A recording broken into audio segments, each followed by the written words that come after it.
آپ کو پتہ ہے کہ ہمارے حصے میں جو رزق لکھا ہوتا ہے وہ اللہ تعالیٰ ہمیں ایک ہی دفعہ کیوں نہیں دے دیتا؟ اس میں بڑی حکمت ہوتی ہے میرے اللہ کی۔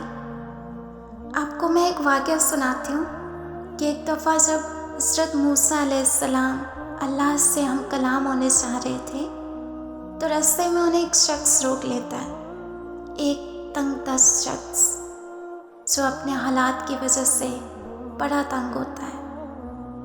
وہ حضرت موسیٰ علیہ السلام سے کہتا ہے کہ آپ علیہ السلام، اللہ سے ہم کلام ہونے چاہ رہے ہیں تو میری بھی ایک عرضی لیتے جائیں، اور وہ عرضی یہ ہے کہ آپ علیہ السلام اللہ کو میری طرف سے یہ کہیے گا کہ میرے حصے میں جتنا بھی رزق ہے وہ ایک ہی دفعہ اکٹھا مجھے عطا کر دے، تاکہ ایک دن تو میں اپنی بیوی بچوں کے ساتھ پیٹ بھر کر کھانا کھا سکوں۔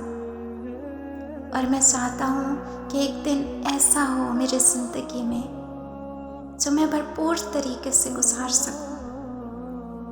جب حضرت موسیٰ علیہ السلام اللہ سے ہم کلام ہوتے ہیں اور حسب وعدہ جو زبان انہوں نے اس شخص کو دی ہوتی ہے، وہ شخص کی عرضی اللہ تعالیٰ کے سامنے عرض کرتے ہیں کہ اللہ، ایک شخص ہے جو یہ چاہتا ہے کہ اس کے حصے کا رزق ایک ہی بار اسے دے دیا جائے۔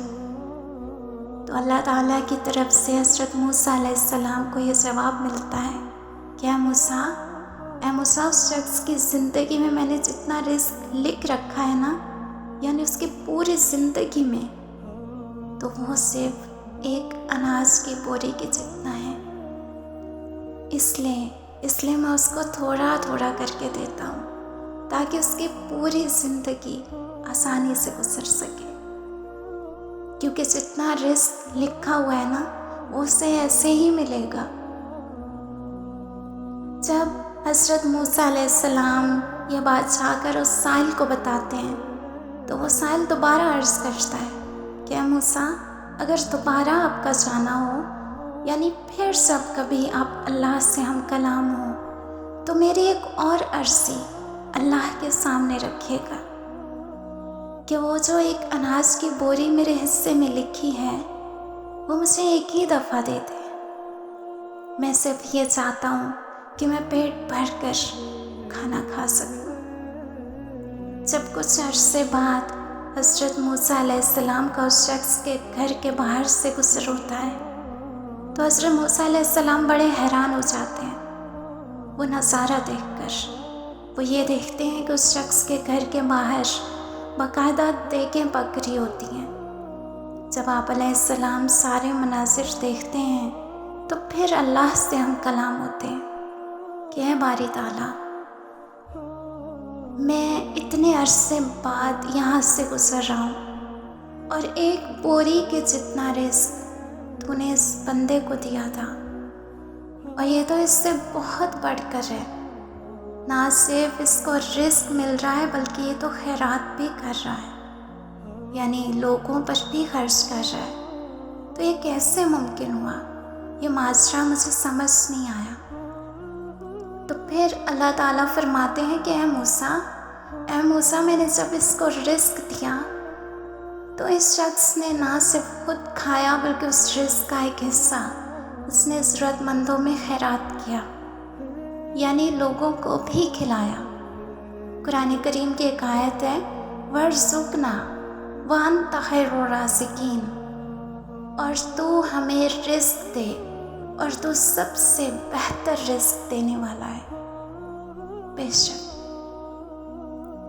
پھر اللہ تعالیٰ نے فرمایا کہ میں نے ہی اپنے بندے سے رزق کا وعدہ کر رکھا ہے کہ اگر تم ایک حصہ میری راہ میں خرچ کرو گے تو میں تمہیں 70 حصے کر کے واپس لوٹاؤں گا۔ اور پھر فرمایا کہ اے موسیٰ، اس نے میری راہ میں خرچ کیا، اس لیے میں نے اس کے رزق کو مسلسل بڑھا کر اسے واپس دیا، کیونکہ میں اپنے وعدے کے خلاف نہیں کرتا۔